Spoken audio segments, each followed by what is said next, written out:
EA888发动机发出哐啷哐啷的响声是怎么回事？先来听一下声音。走。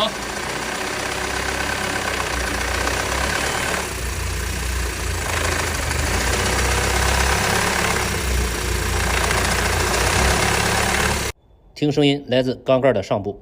根据经验，像 EA888发动机发出这种声音，一般都是凸轮轴磨损造成的。拆下3位四通阀，并没有发现铁屑，说明凸轮轴磨损的还不是特别严重。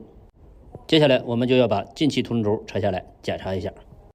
拿掉发动机的上部端盖，凸轮轴就可以拿下来了。把凸轮轴取下来，凸轮轴的前端是正时调节机构，磨损过大，矿量也就变大，就会发出异响。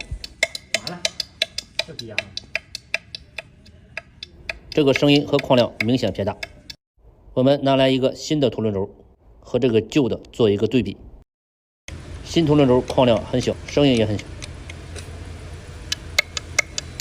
旧的矿量和声音明显偏大。